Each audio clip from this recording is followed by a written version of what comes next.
d'abord, je commence par prendre de la pâte Siligum qui s'achète dans tous les magasins de loisirs créatifs. De pot, c'est environ 13 €. C'est la même technique pour les Oreos. Pour pouvoir faire déjà nos moules, donc on prend notre BN et on vient le couper en deux. Donc j'enlève tout le chocolat.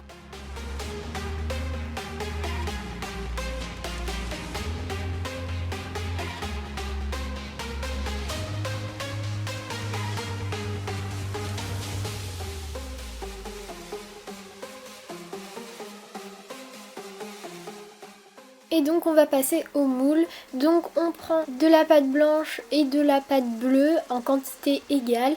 La pâte blanche c'est le durcisseur et la pâte bleue c'est la résine. Je viens mélanger ma pâte pour obtenir une pâte homogène. Ensuite j'en fais une boule que je viens aplatir pour avoir assez de place pour poser mon BN. Il faut bien faire attention au sens où vous posez le BN. On appuie, on vient un peu ramener les bords. On attend 5 minutes, donc pour l'instant j'avais fait l'autre BN. Il faut laisser quand même une sacrée épaisseur.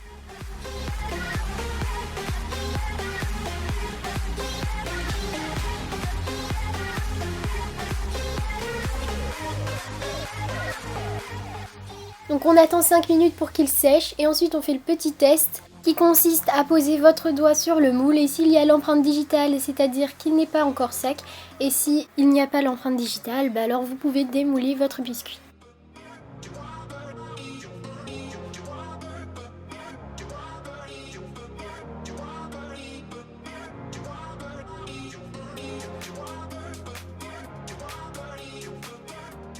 Ensuite, à l'aide d'une lingette, je viens enlever tous les petits morceaux de chocolat et de biscuits qu'il y a dans le moule, mais vous pouvez très bien le faire avec du savon et un peu d'eau. Ensuite, je fais une boule de pâte Prémo que je viens un petit peu aplatir et ensuite je viens former mon BN. J'enlève délicatement ma pâte de mon moule et à l'aide d'un scalpel, d'un dotting tool ou bien d'une lame, vous allez enlever l'excédent de pâte en essayant de reformer les petits crans. N'oublie pas aussi d'enlever les yeux et la bouche et on peut lisser aussi avec un cure-dent.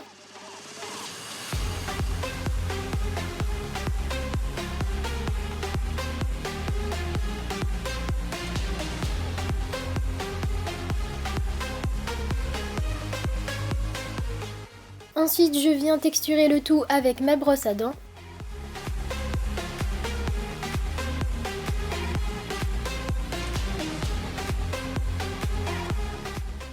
Et je viens pastelliser à l'aide de mes pastels de couleur ocre et marron clair.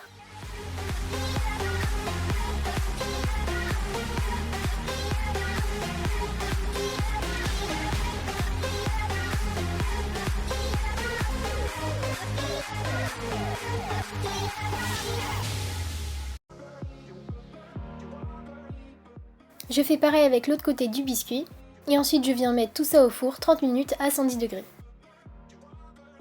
Ensuite je vais prendre mon coulis Decomake, donc vous pouvez prendre soit la couleur chocolat ou soit pour faire un biscuit à la fraise. Donc je prends la face arrière de mon biscuit et je viens déposer du coulis Decomake. Donc moi j'ai eu du mal à en poser mais bon, j'ai dû faire la tentative plusieurs fois. Je mets un piton et ensuite je viens poser la face avant de mon biscuit. Donc voilà, mon tuto est à présent terminé. S'il vous a plu, n'hésitez pas à liker et à vous abonner. Et moi je vous retrouve samedi prochain pour un nouveau tuto.